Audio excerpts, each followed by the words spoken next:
여러분 안녕하십니까? 라디오 전망대 송유라입니다. 설 연휴가 코앞입니다. 가족과 친지들 또 오랫동안 미뤄놓은 친구들과의 만남을 기약해 놓으신 분들 많으실 텐데요. 아직 몸은 떨어져 있지만 마음부터 설레는 요즘입니다. 남들은 이렇게 명절 연휴로 들떠있는 새밑, 기초생활수급자로 생활을 하던 한 부부가 동반 자살을 했다가 아내만 사망하는 비극적인 일이 발생했습니다. 이 부부는 기초생활수급자로 생활고를 겪어오다가 최근에 아내가 골수암 진단을 받고 걷는 것마저 힘들어지면서 이런 결정을 내린 거라고 하는데요. 사람이 생을 포기하는 건 견딜 수 없는 고통 속에서 이제는 희망이 없다고 느껴질 때라고 합니다. 특히 이렇게 동반 자살의 경우에는 전문가들은 소속감이 좌절된 상태에서 내가 짐이 되고 있다고 느낌이 들 때 이런 잘못된 결정을 내리게 된다고 하는데요. 이런 결정을 돌이킬 수 있는 건 혼자가 아니라는 소속감, 또 지금은 힘들지만 같이 가면 언젠가 좋아질 거라는 희망 아닐까 싶습니다. 조금만 눈을 돌리면 따뜻한 눈인사, 또 말 한마디로 삶의 용기를 얻을 수 있는 사람들이 주변에도 있습니다.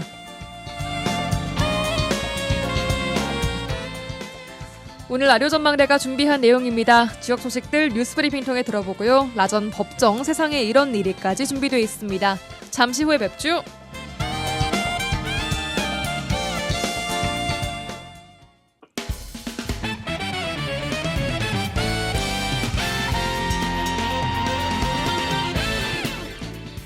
라디오 전망대가 2월 11일 수요일에 준비한 내용 출발합니다. 지역 뉴스부터 정리해보죠. 뉴스브리핑 GBS 뉴스의 차범준 국장 연결되어 있습니다. 나와 계십니까? 네, 안녕하세요. 네, 안녕하세요. 오늘 첫 소식은 순천으로 가보겠습니다. 전남 동부권 지방의회별로 시 집행부에 대한 업무 보고가 진행이 되고 있는데요. 순천 행위적 모니터 연대가 순천시 의회가 시 집행부를 대상으로 진행하는 그 새해 업무 보고가 졸속 진행됐다라면서 비판 입장을 냈어요. 네, 2026년도 순천시의회의 첫 회기가 2월 3일부터 9일까지 진행됐습니다. 예. 이 4일과 5일 이틀 동안 2026년도 순천시 주요 사업에 대한 업무 보고와 관련해 순천 행위적 모니터 연대가 졸속 심의라며 비판하고 나섰습니다. 네. 행위적 모니터 연대는 업무 보고가 진행되는 이틀 동안 총 19명의 시민이 참여해 각 상임위별로 이 모니터링을 진행했는데 순천시 집행부 15개국 63개 실과소에 이르는 순천시의 전체 사업이 5시간도 채 되지 않은 시간에 보고가 마무리됐다며 업무 보고가 이 전체 사업을 검토하기에는 턱없이 부족한 시간이다 이렇게 비판했습니다. 네. 행위적 모니터 연대는 업무 보고가 짧은 시간에 진행된 부분에 대한 비판과 함께 업무 보고를 진행하는 일부 담당 부서장의 사업에 대한 이해 부족도 함께 지적했습니다. 이 모니터 연대는 업무 보고 과정에서 일부 부서장이 사업 내용에 대한 이해가 부족한 이 잘못된 내용을 답변하는 경우도 있었다며 시 집행부 간부들을 비판했습니다. 그렇군요. 이것 외에도 순천시의 일부 사업 자체에 대한 비판 입장도 냈다고요? 네, 순천 행위적 모니터 연대는 순천시 집행부에 대한 행정자치위원회 업무 보고 가운데 이 총무과의 시정 맞춤형 국외 연수 확대 사업과 관련해 전국적으로 지자체의 외유성 연수가 사회적 문제로 지적되고 있는 상황을 고려해 보다 신중한 운영이 필요하다고 의견을 냈습니다. 예. 이 모니터 연대는 자매 결연 지역을 벗어난 시책 테마 연수는 자제해야 하고 선거를 앞두고 정책 추진에 불확실성이 큰 만큼 예산 낭비 우려가 있는 사업으로 분류하기도 했습니다. 예. 또한 순천시 자치행정과가 추진하는 인류 순천 3대 시민운동과 관련해서도 이 모니터단은 해당 사업을 관주도의 계도 활동을 시민운동으로 포장한 사례라고 지적하고 법정 단체 사업도 아닌 만큼 추진 경과나 사업 내용에 대한 심도 있는 질의가 필요하고 전시행정이자 공익성이 부족한 예산의 낭비 사업으로 평가했습니다. 네. 이 같은 졸속 비판에 대해 순천시의회 한 의원은 이 업무 보고에 대한 전반적인 내용을 1월 중에 이미 집행부로부터 취합해서 상황을 파악하고 있고 또 짧은 시간에 효율적인 업무 보고를 마치는 것도 이 여러 가지 측면에서 의미가 있다. 이런 취지의 입장을 밝혔습니다. 네, 순천시 의회의 업무 보고 관련해서 모니터 연대가 좀 강하게 모니터 활동을 하고 있는 것 같습니다. 자, 다음은 전남 광주 행정통합 이야기 듣겠습니다. 이 행정통합 특별법의 핵심 조항으로 평가되고 있는 374개의 특례 조항 중에 상당수가 중앙부처에서 수용되지 않거나 좀 축소가 된 것으로 알려지면서 지역에서도 논란이 일고 있어요. 네, 전남도와 광주광역시가 특별법의 핵심 특례 조항이 중앙부처 검토 과정에서 대폭 축소되거나 배제된 상황에 대해 강한 우려와 함께 국회 심사 과정에서 실질적인 권한 이양이 반드시 반영될 수 있도록 총력적인 대응에 나서기로 했습니다. 예. 이 전남도와 광주시는 중앙부처 의견을 종합한 결과 전체 374개 특례 가운데 상당수 조항이 수용되지 않았거나 축소된 것이 확인됐다며 수용 의견이 제시된 특례 역시 의무 규정을 임의 규정으로 변경하거나 또 부처 간 협의 절차를 추가하는 등 실질적인 권한 이양 효과가 크게 약화된 사례가 다수였다고 분석했습니다. 그렇습니다. 이에 따라서 전남도와 광주시 결의문을 냈고 또 지역 국회의원들도 좀 공동 결의문을 발표하고 있습니다.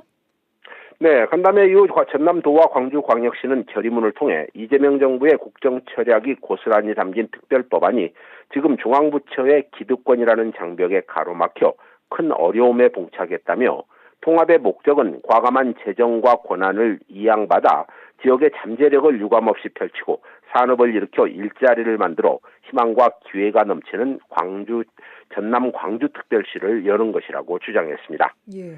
이 지역구 국회의원들도 가세했는데요. 이 특례 조항 누락과 관련해 국회 행정안전위원회의 법안 소위 심사에서 전남의 핵심 특례가 반영될 수 있도록 국회의원들과 공조 체계를 강화하고 정부나 국회를 상대로 적극 대응해 나간다는 방침을 밝혔습니다. 예, 일사천리로 진행될 것 같았던 이 전남 광주 행정 통합이 좀 난관을 만난 것 같습니다. 다음은 광양 소식입니다. 광양시의 한 면 지역에서 신임 이장단 임명장 수여식 진행 과정에서 발생한 이장단의 내부 갈등이 고발로 이어지면서 지역사회 우려가 나오고 있다고요. 네, 광양시 한 면지역 이장단 신임 이장 임명식 과정에서 이 행사 절차를 둘러싼 의견 차이가 갈등으로 번지면서 해당 갈등이 법적 절차로까지 이어져 지역 주민들로부터 우려가 나오고 있습니다. 어떤 문제가 있었길래요? 네, 최근 광양시 한 면사무소에서 이장 회의 및 신임 이장 임명장 수여식이 진행됐는데 신임 이장 가운데 한 명이 임명장 선서문 낭독은 대표 한 명이 아니라 전체 이장이 함께 선서를 해야 된다며 문제를 제기했고 이 과정에서 언성이 높아졌고 이장단 내부의 고발 사태로 비화됐다고 합니다. 예. 이장단의 취임식 절차에 문제를 제기한 마을이장은 언쟁을 벌이는 과정에서 특정 마을이장이 자신을 모욕했다며 경찰에 고발을 했고 이 고발을 당한 이장 경찰의 조사까지 받았다고 합니다. 예, 선서를 함께 하냐 혼자 하냐 이게 뭐가 그렇게 중요한 문제였을까 싶기도 한데 뭔가 감정 싸움으로 번진 것 같아요. 네, 지역 일부에서는 이번 이장단 취임식 갈등이 단순하게 임명장 수여식 과정에서의 절차상의 문제로 인한 것이 아니라 이장단 내부의 갈등 요인이 결국 수여식에서 표출된 것이 아니냐 이런 추측들이 나오고 있습니다. 그러게요. 예, 보도에 따르면 이장단 내부 갈등으로 고발을 진행한 특정 이장에 대한 임명 철회나 제명 조치 등이 거론됐고 또 고발을 진행한 당사자 역시 이장단 협의회에 불참 의사를 밝힌 것으로 전해지면서 이번 사태가 지역사회 봉사 조직인 이장단의 분열로 이어지지 않을까 우려의 목소리가 나오고 있습니다. 네. 이장단의 내부 갈등이 고발로까지 비화되자 해당 면사무소 측은 이장단 내부의 문제로 행정이 관여할 사안은 아니지만 이 갈등이 자칫 장기화되거나 지역사회 내부 분열로 이어질 경우에는 이 면 측에서 면 자체적으로 적절한 대응을 하겠다 이런 원론적인 입장을 보이고 있습니다. 예, 알겠습니다. 오늘 여기까지 듣겠습니다. 뉴스브리핑 GBS 뉴스의 차범준 편집국장이었습니다. 고맙습니다. 네, 고맙습니다.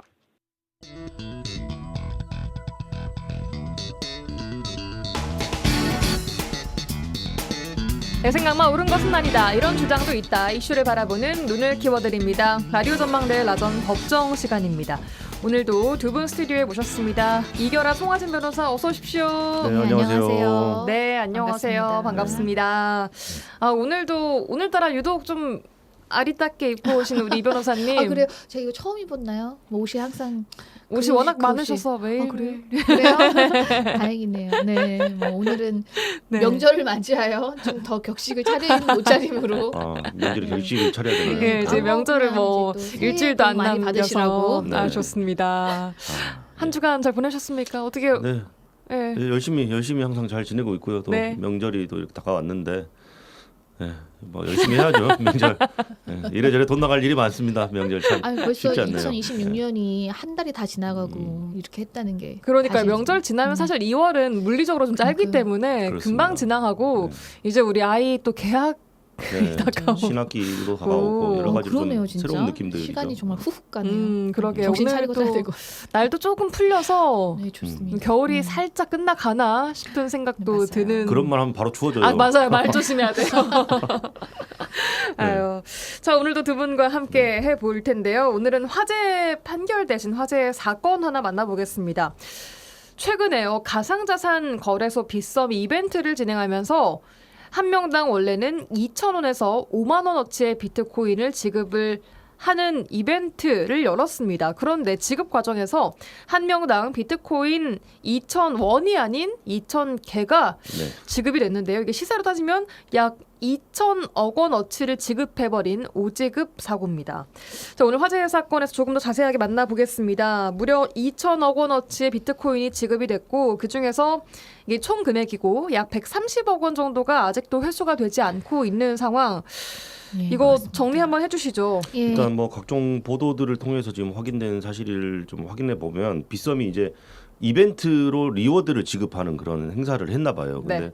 그 과정에서 직원이 실수를 해서 좀 어떻게 보면은 좀 황당하죠. 실수라는 것이 실수로 오지급이 발생을 했고 그 규모가 2천억 원에 이르고 아직 130억 원 정도는 회수가 되지 않고 있는 나머지는 회수가 됐다고 하더라도 130억 정도가 지금 회수가 되지 않고 있는 그런 상황이라고 합니다. 그러니까 이게 원으로 지급돼야 되는 거를 비트코인으로 비트코인으로 지급을 개수로 이렇게. 하다 보니까 이런 실수가 발생했다고 하고 뭐 빗썸은 한 35분 만에 모두 다 이제 그 출금도 전면 차단을 해서 거의 뭐 99% 이상 회수를 했는데 이제 지금 회수되지 않은 것이 이제 뭐 원화로 또 따지면 이제 130억 정도다라는 이제 보도가 나오고 있습니다. 회수가 되지 않았다라는 말은 이미 현금화를 시킨 그러니까 그 일부 그러니까 일부 현금화 시킨 받은- 아니면 다른 코인을 사거나. 그러니까 받은 오지급 그러니까 잘못 받은 비트코인을 바로 매도를 하고 그 매도한 금액을 현금화해서 출금까지 해버린. 혹은 뭐 다른 코인을 샀거나 맞아요. 네네 그렇죠. 네. 네. 그럼 이게 회수될 수가 일단은 없죠. 그게 가만히 그 비트코인을 그렇죠. 가지고 있지 않기 때문에. 열심히 네. 설득 중이라는 이제 아하. 보도가 나오고 있죠.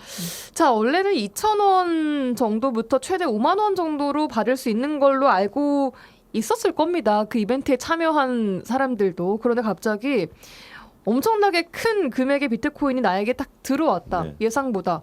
그럼 당연히 이건 좀 이상하다라고 생각하지 않았을까요? 예, 우리가 이제 법적으로 쓰는 표현이 평균적인 일반인이라는 표현을 쓰는데요. 평균적인 일반인. 그 예. 평균적인 일반인의 관점에서 애초 빗썸이 랜덤박스 이벤트 공지를 할 때 1인당 2,000원에서 5만 원으로 당첨금을 지급하겠다고 했으니까 평균적인 일반인이라면 명백한 오지급이라는 점을 충분히 인식할 수 있었다고 볼 수 있겠죠. 네. 그래서 이 오지급된 비트코인은 이른바 부당이득으로서 반환을 해야 되는 대상이 되는 겁니다. 예. 그럼 이 부당 이득이라는 것을 알게 됐을 것이고 이걸 네. 반환해야 될 의무가 있을 텐데 이 민법상 부당 이득 반환에 대해서 조금만 더 자세하게 들어볼까요? 부당이득이라는 건 쉽게 좀 풀어서 설명하자면 법률상 원인 없이 이득을 얻어야 돼요. 그러니까 이걸 받을 이유가 없는데 받은 거잖아요. 예. 그러니까 전형적인 부당이득 사례라고 볼 수가 있을 것이고 민법상 이것을 고객이 임의로 반환을 하지 않으면 부당이득 반환 청구의 소를 제기할 수가 있습니다. 그래서 빗썸이 그것도 검토를 하고 있다라고 해요. 그래서 예. 그래서 부당이득이라는 거는 뭐 차고 송금이라든지 뭐 이런 사례에서도 충분히 나올 수 있는 이야기니까 네. 지금 전형적인 사례라고 보시면 될 것 같습니다. 그래요. 예. 이거는 시간 지난다고 뭐 소멸시효 같은 게 소멸시효 있습니까? 10년입니다. 10년. 예, 10년의 소멸시효에 걸리죠. 아하. 네.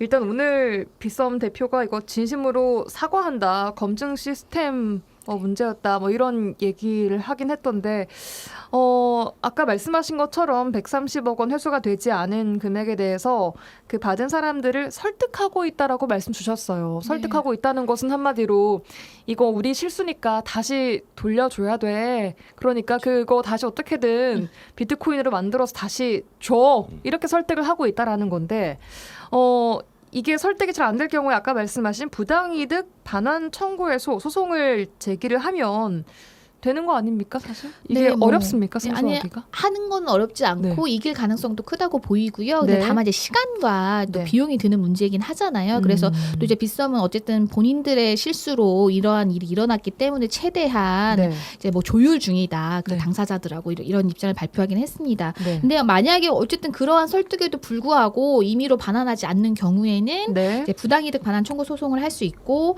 이제 승소 가능성이 있다고 보는데요. 예. 아까 말씀드린 대로 이미 1인당 2,000원에서 5만 원만 지급하기로 음. 공지를 했기 때문에 이걸 몰랐다라는 거는 말이 안 아예 되죠. 안 되는 거죠. 그러니까 충분히 이건 부당이득을 인식할 수 있었기 때문에 그리고 이제 추가로 만약에 이 사람들이 반환을 안 했을 경우에는 악의의 수익자가 될 수 있는데 이게 악의가 무슨 말이냐면 내가 이거를 이익을 보유하게 된 게 법률상으로 원인이 없다라는 거를 인식하는 걸 법에서는 악의라고 해요. 악의, 그러니까 악의가 이게 선악할 때 악. 근데 그 한자를 쓰기는 하는데 예. 그 나쁘다의 악의가 아니라 예. 내가 이걸 가지고 있을 이유가 없다라는 걸 아는 거. 그걸 악의라고 합니다. 그 악의의 수익자는 받은 것만 반환하는 게 아니라 거기에 이자를 붙여서 반환해야 되고 만약에 손해까지 발생을 하면 배상까지 해야 됩니다. 그래서 이제 뭐 무조건 악의의 수익자가 되는 것은 아니나 이것이 이제 부당한 거라는 것을 인식한 순간부터는 악의의 수익자로 전환이 되기 때문에 이거 단순히 그냥 버티다가 그냥 이것만 뱉어내면 되겠지. 이건 좀 아니라는 생각일 수 있다는 거죠.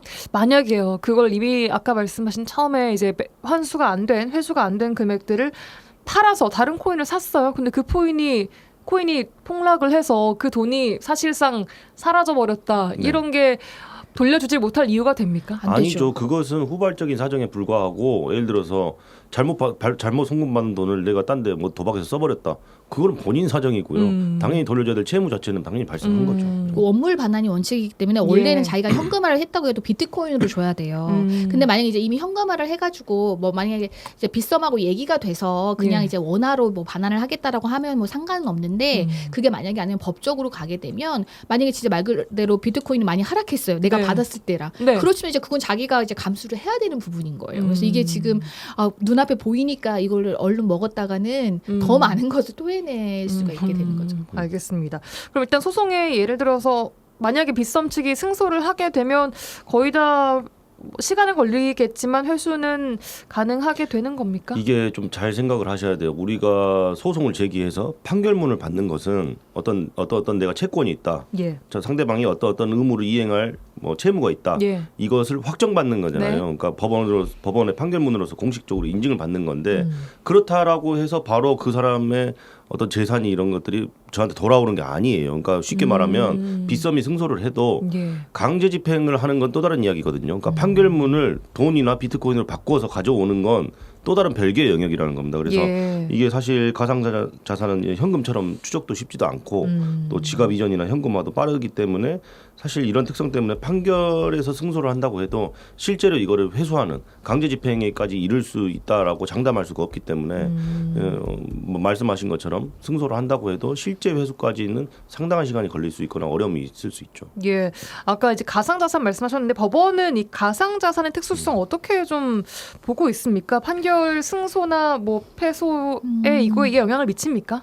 일단은 이게 이제 우리가 돈을 잘못 보내는 경우도 있잖아요. 계좌번호를 만약에 잘못 입력해가지고 다른 사람에게 내가 원래 보내려고 했던 사람이 아닌 경우에 일반 그러면 현금을 그냥. 네, 근데 예. 내가 이제 그 돈을 받은 사람 입장이면, 그러니까 계좌 그 주예요. 네. 그럼 이거는 분명히 내가 이 사람의 돈을 받을 권리가 없는 걸 알면서도 그걸 써버리게 되면 네. 뭐 민사상으로 부당이득을 이제 반환을 해야 될 의무뿐만 아니라 형사적으로도 횡령죄가 성립할 수 있는 여지가 있거든요. 네.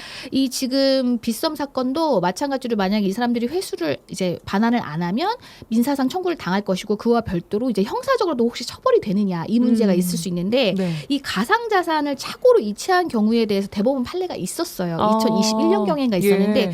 그때는 착오 송금하고는 좀 다르게 봤어요. 가상자산은 지금의 우리가 법정인 화폐와는 좀 다른 특성이 있기 때문에 네. 또 다른 그러니까 그런 입법이 없는 상황에서 네. 이것도 가상자산도 만약에 임의로 그렇게 써버리는 거를 횡령죄로 처벌할 수 있는 그런 근거가 없으니까 이건 제형 법정주의에 반할 수 있어서 현재는 뭐 형사적인 처벌은 좀 힘들 것 같아요. 하지만 이건 입법으로 해결이 될 수 있는 문제이기 때문에 뭐 이게 없다고 해가지고 뭐 지금 당장 뭐 형사처벌이 무조건 안 된다 이건 또 아니거든요. 그래서 이제 가상자산이라는 거는 방금 말씀드린 대로 이 법정인 화폐하고는 좀 다르게 보는 게 일단은 지금 법원의 입장이고요. 예. 근데 이거는 지금 가상자산이 우리 삶에 미치는 영향이 크기 때문에 예. 얼마든지 이러한 이제 법원의 입장도 또 입법이나 이런 거에 따라서 또 바뀔 수가 있습니다. 그래서 근데 현재는 좀 법정 화폐와 준하는 보호를 할 수는 없다라는 게 이제 법원의 입장이에요. 그렇죠. 지금까지 판례에 따르면 법정 화폐와 가상자산을 명백하게 구분을 하고 있고 그래요. 가상자산은 법정 화폐 수준으로 보호되는 것은 아니다라는 판례가 있기 때문에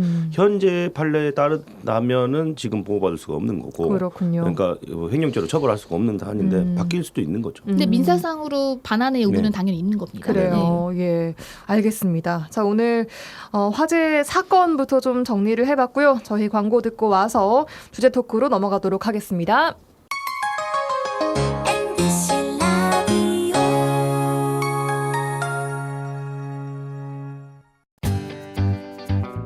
지영민과 함께하는 친절한 시사. 여기는 여수 MBC 송유라의 라디오 전망대입니다. 라전 법정 이결아 송하진 변호사, 부 변호사와 함께하고 있습니다. 주제 토크로 넘어왔는데요.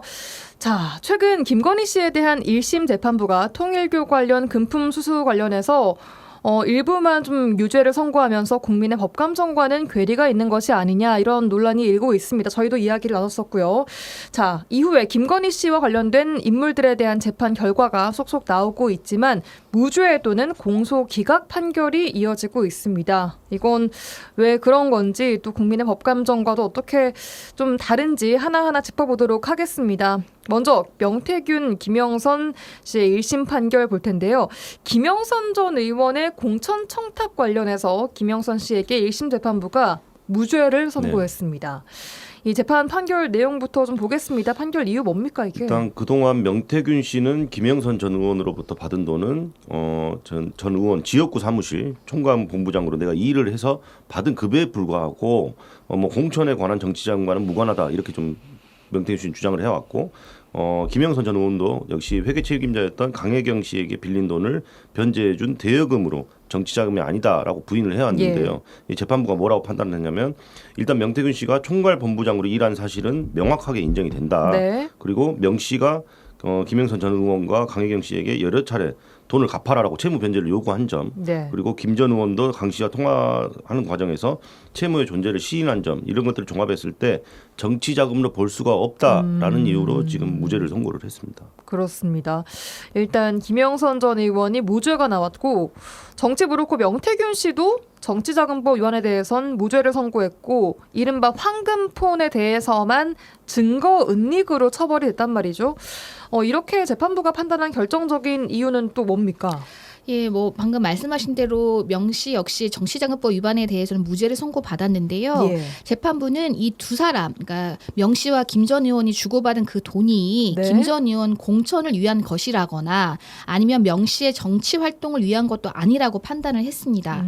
심지어 재판부는 명 씨가 윤석열 전 대통령 등에게 네. 김 전 의원의 공천을 부탁하고 윤 전 대통령이 실제로 공천관리위원장에게 연락을 한 것으로 보이는 점 등에 비춰서 명 씨의 어떤 활동과 노력이 어느 정도 그 김 전 의원이 공천을 받는데 영향을 끼쳤을 수는 있다라고까지 언급은 했어요. 그리고 녹취 하지만 같은 게 막 있었잖아요. 김영선이 잘 좀 좀 해주라고 해줘라. 하는데 예. 말이 많네. 예, 말이 많네 당해서. 예. 그런 걸 언급을 하면서도 뭐라고 말했냐면 다만 공천관리위원회에서 토론을 거쳐 다수결로 공천이 결정됐고 김 전 의원이 여성으로서 우선순위가 있었고 뭐 또 대선 기여도 높았던 것 이러한 요인으로 공천을 받은 것이지 이것으로 뭐 된 건 아니다. 그리고 명태균 씨, 뭐 윤석열 네. 전 대통령의 통화로 한 통으로 이게 모든 게 일사천리로 된 건 네, 아니다. 아니고 또 명 씨와 김 전 의원 사이에 만약에 공천에 대해서 이런 식으로 만약에 도와주기로 한 게 있었으면 어떤 대가에 대한 약속이 있어야 되는데 이거를 인정할 아무런 증거가 없다는 거예요. 그래서 재판부는 결국에는 재판부가 좀 많이 한 판결문이 한 40쪽 된다 그래요. 예. 지적한 게 뭐냐면 특검이 이거에 대해서 제대로 입증을 못했다. 그래요. 자, 일단 그렇게 얘기를 해서 둘 다 무죄가 나왔고 일부 명태균 씨의 그 증거 은닉죄만 네, 맞아요. 좀 처벌이 나왔습니다. 2차 종합특검이 지금 꾸려지고 있습니다. 그렇다면 앞으로 명태균, 김영선 전 의원에 대한 혐의에 대한 수사를 더 꼼꼼히 해 나가야 하지 않겠습니까? 그렇습니다. 일단 현재 2차 종합특검은 앞서 진행됐던 3대 특검에서 다루지 못했거나 예. 아니면 남아있는 그런 의혹들을 추가로 수사하기 위해서 지금 출범을 했는데요.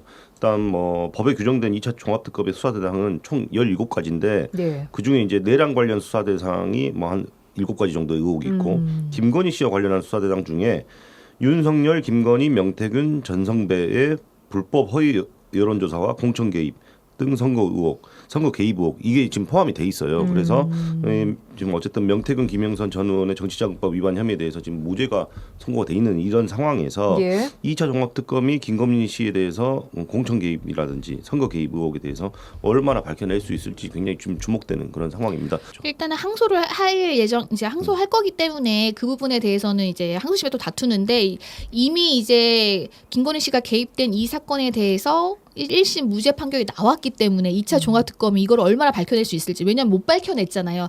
이미 좀 불리한 결과가 뭐 확정은 아니지만 이미 무죄가 한번 선고됐기 때문에 예. 이제 쉽지 않은 길인데 이제 그거를 잘 그러게요. 헤쳐 나가야 되겠죠. 김건희 씨에 대한 1심 재판부 그 판결 또한 굉장히 거의 무죄가 많이 나오면서 네, 네. 네, 맞습니다. 어, 지금 특검이 말이 이렇게 좀 했는데 이제 그럼 특검 사실 좀 면이 좀 연이 안 서잖아요. 지금 그렇습니다. 상황에서. 그럼 2차 종합특검이 됐을 때 물론 특검은 바뀐다고 하지만 그래도 정말 이를 갈고 이걸 밝혀내려고 할까요? 어떻게 그것도 그렇고 지금 이제 뭐 앞으로 언급하겠지만 뭐 공소기각이 나와버리기 때문에 수사 열심히 했는데 니네가 수사할 내용 아니야. 요렇게 이제 해버리니까 굉장히 그 많은 인력과 그 이제 시간들이 예. 이제 무의미하게 돼버린 것처럼 돼버려서 좀 이제 알겠습니다. 지금까지의 결론만 놓고 보면 특검이 굉장히 창피를 당하고 있는 그러니까요. 걸로 시간도 봐야죠. 길고 인력도 네. 많았는데 일단 관련된 재판들이 또 많이 나와 있습니다.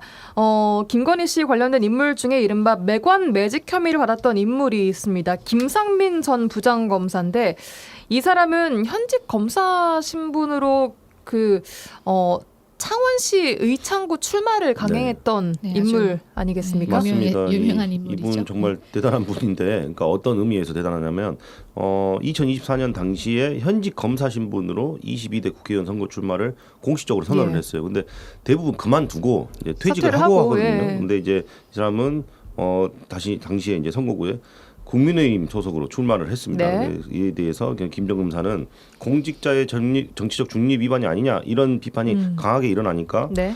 사직서를 제출을 했는데 수리가 안 된 상태일 뿐이다. 그리고 사직서를 제출한 이후에는 내가 논란이 되는 일에 뭐 전혀 관여하지 않고 있다. 뭐 이런 식으로 좀 일축을 했었거든요. 근데 예. 굉장히 비판을 많이 받았었던 인물이죠. 이 사람의 구체적인 혐의 내용은 뭡니까? 이제 크게 두 가지인데요. 일단 하나는 2023년 2월 정도에 총선 공천과 그리고 공직 인사 청탁과 함께 김건희 씨 쪽에 1억 4천만 원 상당의 이후한 화백의 그림을 전달했다는 청탁금지법 위반 혐의가 있었고요. 다른 하나는 2023년 12월경에 사업가로부터 이제 자기 정치 활동에 필요한 차량 리스, 선납금과 보험료 한 4,200만 원 상당을 받은 정치자금법 위반 혐의, 이게 크게 두 가지 혐의가 있었습니다. 이 1심 재판부 판단 나왔죠. 네, 뭐 가장 좀 주요한 혐의였던 그 청탁, 그 그림을 전달 1억 4천만 원 상당의 그림을 한 점에 전달했다는 1억 4천만 원짜리예요. 네, 맞습니다. 예. 이 청탁금지법 위반 혐의는 무죄가 선고되었고요. 왜요? 왜? 예, 자 일단은 뭡니까? 이 그림이 발견된 곳이 어디였냐면 김건희 씨 친오빠인 김진우 씨의 장모님 집에서 압수수색을 하는 과정에서 발견이 됐어요. 그래서 그러니까 이 그림이 뭐라고 이제 이 검사가 말했냐면 이거는 내가 김건희 씨에게 준 게 아니라 그 오빠가 이제 구매 대행을 부탁해서 내가 전달한 것이고 그 그림도 내 돈으로 산 것도 아니고 그것도 이제 김건희 씨 오빠가 지급한 돈이다라고 이제 이런 항변을 했었는데 이런 주장을 했었는데 재판부에서 이 그림이 김건희 씨가 아니라 김건희 씨 오빠에게 전달됐을 가능성을 배제할 수 없다고 했고 그럴 가능성도 있다. 네, 그리고 그 음. 구매 대금도 뭐 이제 김건희 씨 오빠가 진술을 거부했기 때문에 뭐 밝혀지진 않았지만 그것도 배제할 수 없다 이런 식으로 해가지고 무죄를 선고했고요. 예. 이제 다만 정치자금법은요? 정치자금법 위반에 대해서는 총선 출마를 준비하는 과정에서 선거 운동에 이제 사용할 차량의 선납금 보험료는 제3자가 대납한 건 맞으니까 이거는 뭐 이거에 대해서도 뭐 주장을 하긴 했지만 김정 검사가 그거 다 배척하고 정치자금법 위반 혐의 인정해가지고 징역 6개월에 집행유예 1년 그다음에 이제 추징금 약 4천만 원 예. 선고한 거죠. 어쨌든 정치자금법 위반은 유죄가 나왔고 청탁 관련해서는 이제 무죄가 나왔는데 네. 이게 뭐 아무런 대가성이 없었다라고 하고 그게 입증이 됐다라고 본 건데 법원은 실제로 이후에 국정원장 법률특보에 이 김상민 전 부장검사가 임명이 됐습니다. 그렇다면 이 이후한 화백의 그 고가 1억 넘는 그 그림을 주고받은 것에 대한 로비가 통한 게 아니냐? 라는 의혹이 나올 수밖에 없거든요. 1심 재판부 그것까지는 안 봤습니까? 일단 그 일반인들 시각에서는 당연히 의심을 할 만한 굉장히 그런 큰 정황이잖아요. 근데 예. 지금 1심 재판에서는 일단 지금 이 김상민 전 검사가 재판에 넘겨진 혐의 자체가 예. 2023년 2월에 시가 1억 4천만 원 상당의 작품을 그러니까 그림을 건넸다. 이 청탁 국정원 공직 인사를 청탁한 혐의다라는 내용으로 지금 기소가 됐지만 예. 재판부에서 지금 뭐라고 했냐면 특검이 제출한 증거만으로는 김 전 검사가 그림을 실제로 이 사람이 김상민 전 검사가 구입한 건지 아니면 김건희의 오빠가 구입한 건지 불분명하고 이를 김건희 여사에게 제공했다는 점이 합리적인 의심의 여지 없이 증명됐다고 보기 어렵다. 결국에는 검찰이 입증 책임을 다하지 못했다. 이것 또한 검찰이 제출한 증거만 가지고는 그렇게 단정할 수 없어라고 판단한 거죠. 네. 근데 이 금액이 누구의 돈으로 샀는지를 밝혀내기가 어려운가요? 그러니까 이게 재판부에서 뭐라고까지 얘기를 했냐면 김상민 전 검사의 뭐 예금 잔액이 뭐 마이너스 뭐 2억 9천이었고 그에 반해서 김건희 씨 오빠는 현금 자력이 당시 상당히 있는 것으로 확인이 되는데 네. 그리고 이제는 나는 부탁을 받아서 구매 대행을 했을 뿐이라는 주장과 뭐 이제 내가 실제 지급자가 아니다라는 주장 이런 걸 봤을 때 이거는 실제로 이제 김 전 검사가 산 게 아니라 이제 김건희 씨의 오빠가 산 것이다라는 가능성을 배제할 수 없다라는 건 결국 뭐냐면 특검이 제시한 증거만으로는 이걸 인정하기 힘들고 그리고 어떤 증거도 또 배척을 했냐면요. 이거를 이제 김건희 씨한테 이 그림을 줬더니 되게 좋아했더라라는 말을 들었다라는 진술이 있었어요. 예. 그런 진술을 이제 김 전 검사가 했다는 거예요. 이걸 들었다라는 강모 씨의 진술이 있었습니다. 예. 그 중개업자. 근데 그 진술을 배척해요. 재판부는 이 사람이 뭐 언제 그 말을 들었다는 건지 뭐 언제 그 그림을 구매했다는 이런 시점이나 이러한 진술이 왔다 갔다 한다는 거예요. 그래서 우리가 말하는 신빙성이 떨어진다. 이러한 어떤 뭐 이제 그 특검의 주장을 뒷받침할 만한 진술이 있으나 이 진술은 믿기 힘들다라고 또 배척을 해버려요. 그래서 이제 이런 것들 때문에 지금 특검이 주장하는 것처럼 이거를 공천이나 어떤 내가 공직에 좀 자리를 하나 줘라라는 청탁의 목적으로 줬다라는 거를 입증하기 힘들다. 네, 입증을 못했다라는 겁니다. 이게 진짜 증거 싸움이네요. 그렇습니다. 정말로. 근데 재판부가 판결 선고하면서도 여러 번 지적을 했어요. 뭐라고 했냐면 김상민 전 검사가 그림을 직접 구매했고 그림이 김 여사에게 제공됐다라는 점을 증명하는데 특검이 실패했다라고 계속 지적을 했고 예. 판결문에도 7차례나 지금 그런 굉장히 그런 그 표현이 나옵니다. 특검의 증명이 실패했다. 범죄의 증명이 없다. 그러니까 결국에는 너희들이 이거 유죄로 만들고 싶었으면 더 강력한 카드를 갖고 왔었어야지. 증거를 제대로 가지고 왔어야지. 반박 그렇습니다. 불가할 만한. 네, 그렇습니다. 알겠습니다. 자, 또 하나만 간단히 더 보겠습니다. 일명 집사라고 부르는 김혜성 씨 전 코바나 컨텐츠 전무가 1심 판결이 나왔습니다. 요 내용도 정리를 해주시죠. 일명 뭐 이제 김건희 씨의 뭐 집사다라고 불린 이 김혜성 씨는 이제 구속된 사태로 이제 왜냐면 해외 도피 뭐 이런 이제 의혹이 있어서 구속된 사태 재판을 받았는데 심지어 이제 그 횡령 혐의 뭐 24억 3천만 원을 횡령했다라는 혐의에 대해서 무죄를 판단받았고요. 나머지 공소 사실에 대해서는 아예 이거는 특검법상 수사 대상에 포함이 안 된다는 이유로 판단조차 유무죄 판단조차 가기 전에 공소기각 선고를 받았습니다. 그래서 이제 이 그 횡령 혐의 같은 경우에는 이제 뭐 이게 뭐냐면 김 씨가 이제 조영탁 IMS 모빌리티 대표와 공모를 해서 예. 차명 법인을 만들어서 거기에 있는 자금을 24억 3천만 원을 횡령했다는 혐의였거든요. 근데 이것도 마찬가지로 그 김 전 검사에 대한 판결 이유처럼 이거 횡령했다라고 이거를 횡령 금액으로 인정할 만한 증거가 부족하다는 건데요.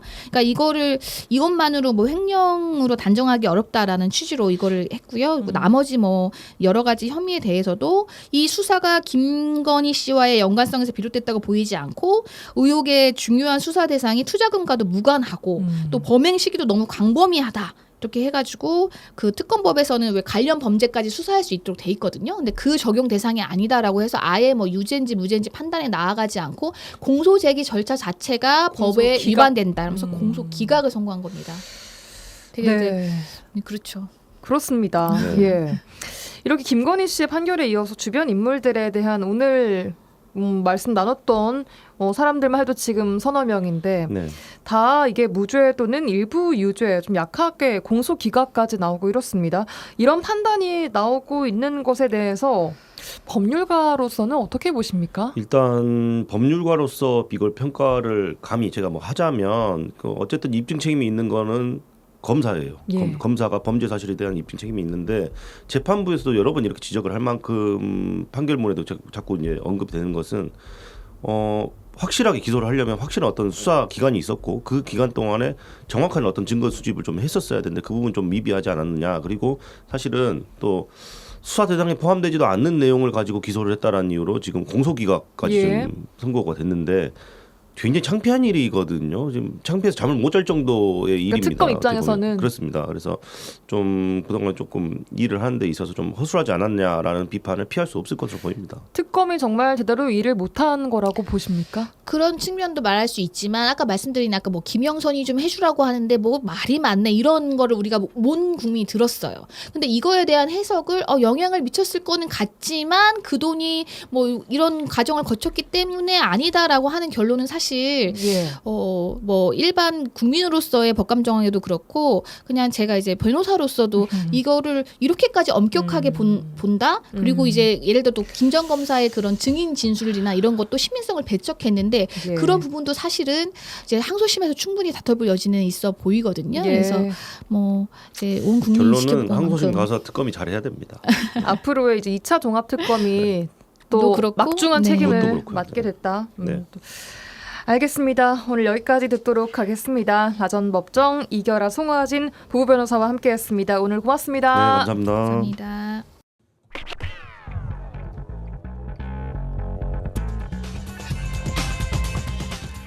세상에 이런 일이. 네, 오늘도 이미지 리포터와 함께합니다. 어서 오십시오. 네, 안녕하십니까? 네, 안녕하세요. 자, 이제 설이 일주일도 안 남았습니다. 네. 연휴가 뭐 이번 주 금요일부터 빠르면 시작이 될 텐데요. 기대됩니다. 기대되시나요? 네. 확실합니까? 네, 확실합니다. 자, 오늘은 설을 맞아서 장거리 운전을 앞두고 계신 분들 많을 텐데 이런 분들에게 도움 말씀도 주실 수 있는 아주 중요한 분입니다. 자동차 정비계의 달인 만나고 오셨다고요? 네, 맞습니다. 사람이 아프면 의사가 치료하잖아요. 자동차가 아프면 오늘 만날 이 주인공이 고칩니다. 정비사를 넘어서 자동차 정비 명장으로 불리는 차박사 김창복 차량 기술사를 만나봤습니다. 네, 차량 기술사라는 이름이 붙었습니다. 네. 차량을 고치는 기술사 중에서도 명장으로 불리는 분입니다. 네, 맞아요. 이분 뭐 지역에서도 꽤 유명하시고 본인 채널도 좀 운영하고 계시는 걸로 알고 맞아요. 있는데 네네네. 오랫동안 차량 정비를 해오신 이 분야의 거의 진짜 달인이잖아요. 그렇죠. 지금 거의 50년 가까이 차량 정비를 하고 있으세요. 배고팠던 시절에 쌀집에 쌀을 사러 갔다가 네. 사장님께서 자동차 정비 공장에 사람이 필요하다면서 자신을 끌고 갔대요. 그래서 배우게 된 기회가 됐다고 합니다. 아니 우연이요? 네, 맞습니다. 오. 그때도 기술을 배우고 싶었는데 마침 그곳에 인연이 돼가지고 오. 그때부터 일을 하기 시작했다고 합니다. 그렇군요. 대략 한 45년 조금 넘은 것 같아요. 자세히 재보지는 않았지만. 제가 59년생입니다. 제가 그때 당시에는 정비를 배우려면 그냥 가장 힘든 시기가 무보수로 많이 그 일을 했었어요. 왜냐하면 먹고 살기 힘드니까. 우리가 검정공신 그 시절에는 기술을 배우려고 이렇게 그 많은 노력을 했죠. 고향은 고흥입니다. 고흥인데 여수로 그 아버님께서 기술을 배워야 된다라고 여수로 이사를 오셔가지고 자동차를 접하게 된 계기가 됐습니다. 79년도에 자동차 자격증을 땄으니까 79년도에부터 시작을 했죠. 차량 기술사는 그 이제 자동차 정비 기술에 대한 최고봉이죠. 사실은 기능장도 따고 기술사도 딴다는 것 자체가 특히 현장 정비인으로서 상당히 어렵습니다. 네, 차량 기능장과 기술장까지 다 갖고 계시고 그 외에도 정말 차량 정비 관련된 각종 자격증을 많이 갖고 계시다고요. 네, 맞습니다. 자, 이분 저도 이제 방송에도 나오시고 또 유튜브에서도 자동차 정비 정보를 알려주는 활동을 열심히 하고 계십니다. 네, 현재 13,000명의 구독자를 보유한 유튜버예요. 네. 네, 자동차 정비에 대한 일이라면 뭐든지 한다는 주인데요. 그래서 전국을 다니면서 후배들을 위한 강의도 열심히 하고 있어요. 오. 그렇다 보니까 이 김창복 기술자에게 차를 수리하는 차량들이 줄지어서 기다리고 있는 상황입니다. 손님들이 네, 굉장히 많이 되기를 하고 있어요. 인터뷰하기도 어려우셨다고요. 맞아요. 차량 기술사 기능장이다 보니까 또 전국에서 전화로 엄청 많은 질문을 하시는데 너무너무 바빠서 지금 우리 그 일반 전화를 없애버렸습니다. 너무 바빠서 지금 유튜브는 잠깐 지금 쉬고 있어요.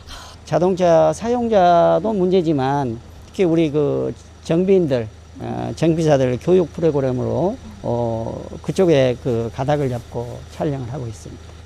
여러 군데 강의를 많이 다녔어요. 예. 부산도, 창원도, 또 순천도 이렇게 강의를 쭉쭉 다니다가 보고 정비 그 기술 쪽에 상당히 많은 그 참여를 하고 있습니다.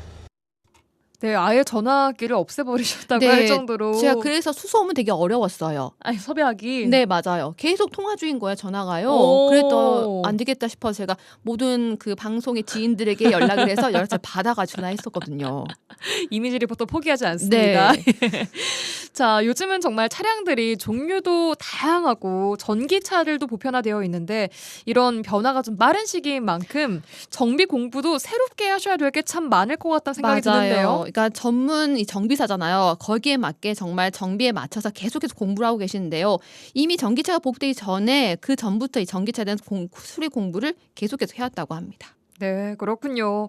우리 보통 사람들은 다들 차량을 대부분 이용하지만 네. 단순히 뭐 교통수단 혹은 뭐 그냥 재산. 네, 자산 정도로 네. 받아들일 수 있지만 네. 김창복 씨에게는 이 지나가는 차량들만 봐도 자꾸 뭐가 막 보일 것 같아요. 그렇죠. 직업적으로. 맞아요. 그러니까 지나간 차량 소리만 들어도요. 아, 이 차가 어디가 문제구나. 이런 게 다 단번에 알 수 있대요. 그러니까 특히 주행 중에 길가에 세워진 차량을 보면 그냥 지나갈 수 없는 게 이분의 직업병이기도 합니다. 저는 습관적으로 길거리를 걷잖아요. 그러면 자동차 소음을 듣고 저 차는 엔진 오일이 부족한 상태 같아. 빨리 알려야 될 텐데. 그리고 이제 지금 현재 우리 그 자동차 걸어가다 보면 뒤에서 백색연기 나는 차량들 가끔 보셨을 겁니다. 이런 차량들은 지금 청취자 여러분들도 귀 굴려 들여다 보셨다가 혹시나 백색연기 난 차 있으면 바로 이렇게 알려주셔야 돼요. 그게 그 엔진 오일이 소모돼서 엔진이 파손될 수 있는 또 터보 차저가 나갈 수 있는 중요한 부분이거든요. 걸어가다가 이렇게 하면 제가 많이 알려줘요. 특히 고속도로 가다가 그 차가 그 서 있잖아요. 그럼 한쪽에 세워서 봐주고 가고 그러는데 저는 가끔 위험함을 느끼기도 합니다, 사실은. 그냥 지나치시기가 직업적으로 너무 네. 어려운 거죠. 당부도 하셨잖아요. 혹시라도 가시다가 백색 그 연기가 나오면 꼭 말씀해 주라. 알려줘야 된다고. 네. 아, 좋습니다. 이분 가다가 만나시는 분들이 진짜 행운 맞아요. 운이 좋으신 분들일 것 그렇죠. 같아요. 주말부터 이제 본격적인 설 연휴가 시작이 됩니다. 설 연휴 동안 멀리 고향을 찾아가시는 분들도 계실 거고 나들이 여행 계획 있으신 분들도 계실 텐데요. 설을 앞두고 차량 이용 늘어나는 시기입니다. 네. 그 전에 미리 정비나 점검 어떻게 해야 된다고 합니까? 가장 중요한 것은 배터리입니다. 전기차일 경우에요? 아니요, 그 일반 차량도 배터리가 어. 가장 중요합니다. 네. 그 다음으로 타이어, 엔진 오일입니다. 이 시내 주행과는 다르게요. 장거리에서는 이런 요소들이 조금만 문제가 생겨도 안전과 직결되기 때문에 꼭 점검을 받고 주행하는 게 좋다고 합니다. 출발하기 전에 점검해야 할 것은 첫 번째 우리가 아침 첫 시동을 걸 때 1초에서 2초 이내에 쾌적한 시동이 바로 걸리게 되면 배터리 점검을 안 하셔도 되지만 만약에 시동 모터가 소리가 좀 늦거나 또는 3초에서 5초 이후에 시동이 걸리게 된다면 반드시 전문 정비업소를 찾아가서 점검을 받으셔야 돼요. 배터리 용량 시험과 발전기 충전 전압을 꼭 체크해야 됩니다. 두 번째 가장 빈도가 높은 것은 타이어 펑크예요. 타이어 공기압하고 타이어 마모도 또 타이어가 어디가 텄는가 이것까지 세 가지를 점검을 꼭 하셔야 돼요. 중장거리를 운행하고자 하는 스케줄을 잡는다면 공기압을 양 10에서 15% 정도 더 넣어줘야 됩니다. 그 자동차가 고속주행 시에 원심력도 받지만 스탠딩 웨이브 현상, 즉 타이어 뒷부분이 파도처럼 이렇게 끌리는 현상이 와요. 변형이 됩니다. 네, 말씀하신 내용 참고해서 장거리 운전하기 전에 꼭 한 번씩 차량 점검해 보시기 바라겠습니다. 오늘은 이미지 리포터와 함께 김창복 자동차 기술사 만나봤습니다. 고맙습니다. 네, 감사합니다.